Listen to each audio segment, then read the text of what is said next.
Buenos días, a mí me corresponde hablar acerca del término de resocialización.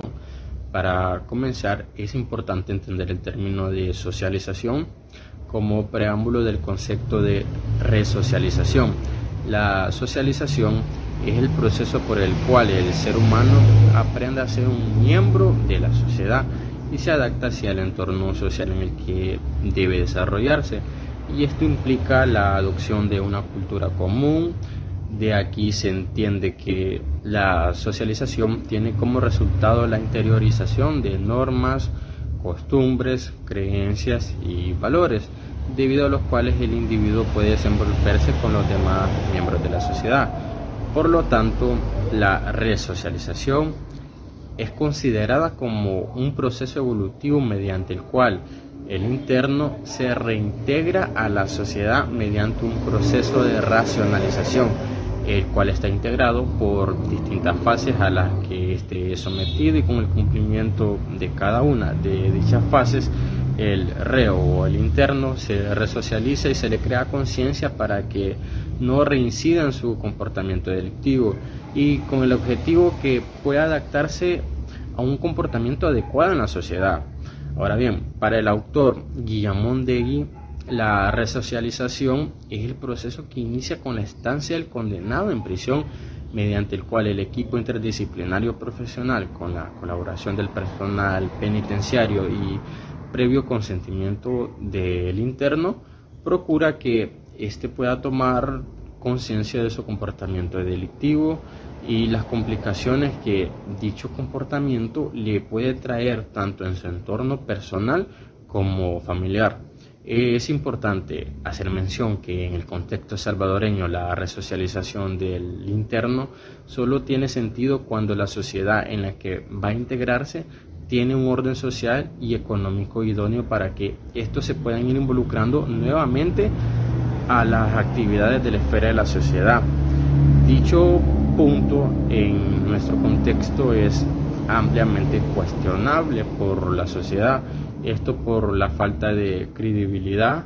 en el sistema carcelario en cuanto a los programas para que los internos sean resocializados nuevamente. En consecuencia, como último punto, el proceso de resocialización supone la integración y comunicación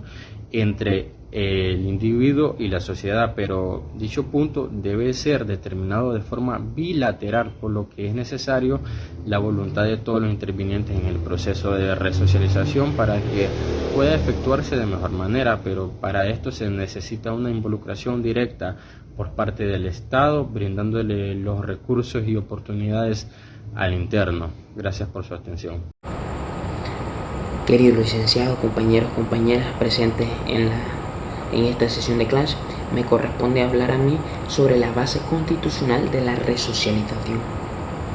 La Constitución, a lo largo del tiempo, con el pasar del mismo, en materia penitenciaria ha evolucionado. Así pues, ha dejado atrás los azotes, los castigos, las torturas y aquellas penas perpetuas, incluso la pena de muerte, que excepcionalmente se encuentra solamente para la ley militar y es en caso de guerra. Pero más allá de eso, la Constitución ha ido evolucionando en el sentido de darle esa resocialización a estos privados de libertad. Así pues, desde la Constitución de 1950 y 1962 se reguló en el artículo 168, inciso tercero de la Constitución, que el Estado organizará los centros penitenciarios con el objeto de corregir a los delincuentes, educarlos y formarles hábitos de trabajo, procurando su readaptación y la prevención de los delitos. Así pues, desde el rango constitucional tiene esa base de resocialización aquella persona que está cumpliendo una pena en un centro penitenciario. Este artículo 27.3, que el 168 fue trasladado y ya desde la Constitución de 1982 y retomado también por la Constitución de 1983, establece el principio de resocialización Y es que tenemos que entender en un contexto social amplio que la erradicación del crimen como tal es una falacia. Sin embargo, sí podemos reducirlo a una mínima expresión en la que socialmente sea tolerable, pero con esto no siempre se cumple la función resocializadora en nuestro país. Así pues, podemos ver los últimos acontecimientos dados en el que el gobierno, por medio de políticas públicas, en el que ha querido dar un castigo fuerte a estas personas privadas de libertad, violentan derechos fundamentales, y más allá de resocializar, lo que hace es reprimir como tal. Y solo quiero traer a colación un tuit del director de centros penales, Osiris Luna, que en la actualidad ha expresado, específicamente del 31 de marzo del presente año, en el que dice que seguimos cumpliendo su orden, refiriéndose al presidente. Los criminales capturados en los últimos días han sido trasladados desde diferentes partolinas policiales hasta el complejo penitenciario de Izalco, donde se estará en un encierro total. También el presidente, en un tuit de este mismo día, mencionó que desde el domingo han estado los pandilleros encarcelados y no han salido de sus celdas. También la comida es racional, y expresó que no iba a quitar un presupuesto o una cantidad de dinero del ámbito de educación al ámbito penitenciario para cumplir esta función resocializadora. Es así que la base constitucional de la función resocializadora se encuentra en el artículo 27.3 de la Constitución, algo que en la actualidad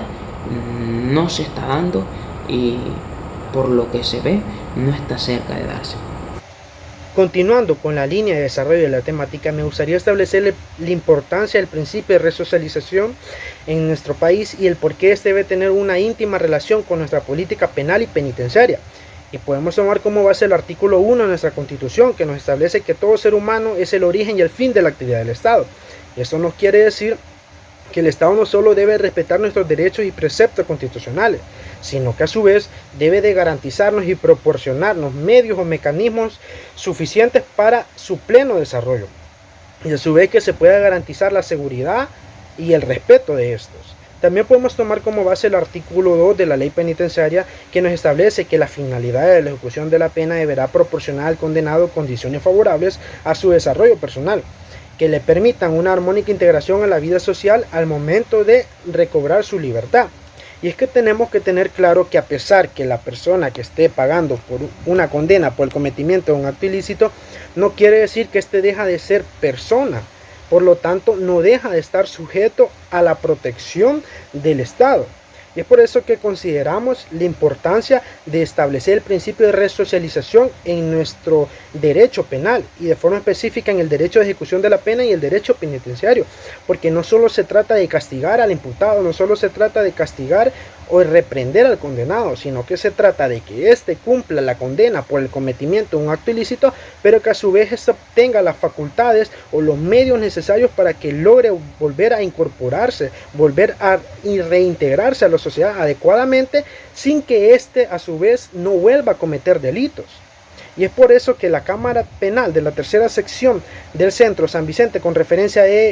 XH1-2012, nos establece que el fin de la resocialización que se pretende consolidar en cada uno de los privados de libertad emana de nuestra propia Constitución, en su artículo 27, que nos establece que el Estado organizará los centros penitenciarios con objeto de corregir a los delincuentes, educarlos, formarles hábitos de trabajo, procurando su readaptación y la prevención de los delitos, mediante el denominado tratamiento penitenciario. Por ende, la importancia de destacar en nuestro sistema penitenciario como un sistema progresivo y que mediante la resocialización del condenado en cada una de las fases se van caminando más al objetivo de readaptación y prevención de delitos posteriormente se desarrolla en cada una de las fases. Un claro ejemplo de la ineficiencia de nuestro derecho penal es que el condenado en vez de obtener una resocialización a la hora que termine de pagar su condena, sale de delitos. Posteriormente se desarrolla cada una de las fases, y es por eso la necesidad de que se aplique el tratamiento penitenciario, para que este sujeto a la hora de que salga no vuelva a delinquir, no vuelva a cometer una afectación a nuestro país ni a un tercero. La resocialización en la normativa interna salvadoreña. Para esto nos vamos a referir a la ley penitenciaria y al reglamento de la ley penitenciaria. La ley penitenciaria surge como un mandato constitucional, dado que en el artículo 27, numeral 3, obliga al Estado a organizar los centros penitenciarios a medida de corrección de los delincuentes, no como un castigo o por privarlos de libertad, sino como una forma de corregirlos. Es por eso que la ley penitenciaria tiene como fin,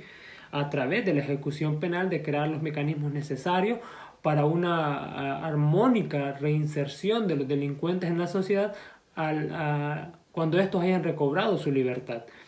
La ley penitenciaria, si bien es cierto que cuenta con diversos derechos y deberes, siempre está enfocado, o lo que más busca es que los delincuentes puedan tener una resocialización dentro de la sociedad. Tanto es así que en el considerando 3 de dicha ley se establece que deben haber las instituciones que velen para que los reclusos, cuando estén dentro, puedan estar en actividades buscando la resocialización, para de esta manera evitar los efectos nocivos que tiene el encierro, y también de esta manera, evitando los efectos nocivos, se evita la reincidencia de los reclusos a cometer delitos. Ahora bien, el reglamento de la ley penitenciaria. Este surge a través del artículo 135 de la ley penitenciaria, donde manda el presidente de la República a crear dicho reglamento con el fin de facilitar la aplicación de la ley penitenciaria. Pero siempre, según el artículo 135 de este reglamento, está enfocado en buscar la resocialización de los delincuentes. Tanto es así que incluso en el mismo reglamento se habla de que cada centro penitenciario debe tener los trabajadores sociales necesarios para ayudar a los reclusos,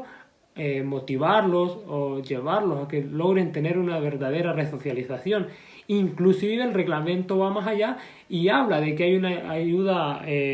postpenitenciaria, es decir, que cuando estos han recobrado la libertad, el Estado aún sigue pendiente de ellos para asegurarse de que estos se logren resocializar y así demostrarles lo que ellos importan. Ahora la resocialización ya como tal va en 3 fases. La primera es la ordinaria, en la cual todos entran. Es ahí donde se establecen horarios de trabajo, pueden estar en talleres, pueden buscar estar en grupos dentro de la prisión. Luego de esta fase ordinaria va la fase de confianza, en la cual se comienza con la despersonalización de los reclusos. Esto está regulado en el artículo 98 de la ley penitenciaria y en el artículo 263 del reglamento de la ley penitenciaria. Luego sigue la fase de semilibertad, regulada en el artículo 100 de la ley penitenciaria y en el artículo 264 del reglamento de la ley penitenciaria, que es la libertad condicional, regulado en el artículo 85, 86 y 87 del Código Penal. El término resocialización indica volver a socializar. Esto es, volver a adaptar a la sociedad y a sus valores a un individuo que por la razón que fuere se desocializó o se desadaptó de ella. Se considera que la verdadera esencia de la resocialización es precisamente poder reeducar al interno, porque la sociedad sabe y entiende que el fin y la justificación de la pena y de las medidas privativas de libertad son en definitiva para poder proteger a la sociedad. Esto solo se logrará si este fin se aprovecha en el periodo de privación de libertad, para lograr en lo posible que el delincuente, una vez liberado, no solamente quiera respetar y proveer a sus necesidades, sino que también tenga la capacidad de poder hacerlo. En nuestro país, bajo las condiciones actuales de hacinamiento y de sobrepoblación, las inhumanas condiciones de habitabilidad y la violación a derechos humanos fundamentales que enfrenta la gran mayoría de población privada de libertad, la cárcel opera en dirección contraria al mandato de resocialización que establece tanto la Constitución como la ley penitenciaria. La deshumanización y la despersonalización que producen las personas, la sobrevivencia bajo tales condiciones durante años e incluso décadas, limita severamente las posibilidades de integrarse a la vida en sociedad y en muchos casos termina favoreciendo su socialización criminal. La falta de separación de internos en virtud de los criterios que establece la ley penitenciaria, la segregación por pandillas promovida por el propio sistema penitenciario desde hace casi 2 décadas, la presencia de complejas y de extensas redes de corrupción y criminalidad organizada que se han gestado a la sombra del propio sistema penitenciario han favorecido el surgimiento de dinámicas y complejos procesos de criminalización que animan a los internos a continuar delinquiendo, incluso con delitos más graves, bajo la tutela del Estado. En el caso de las pandillas, el cumplimiento de largas condenas en situación de elevada precariedad, abandono y un limitado control externo bajo un esquema de segregación institucional en virtud de sus identidades pandilleriles, han favorecido su organización criminal y les han otorgado a las pandillas el sentido de lucha que va más allá de la mera defensa de su negocio criminal. Un estudio realizado por FUSAES en el año 2019 estableció que un 10% de la población penitenciaria forma parte del programa de reinserción que establecen los centros carcelarios. El resto del 90% cumple una condena y luego vuelve a tener contacto con la sociedad. Sin embargo, de ese 90%, aproximadamente un 60% vuelve a delinquir y un 45% es detenido y regresa a los centros penitenciarios, lo cual evidencia que no existió resocialización alguna.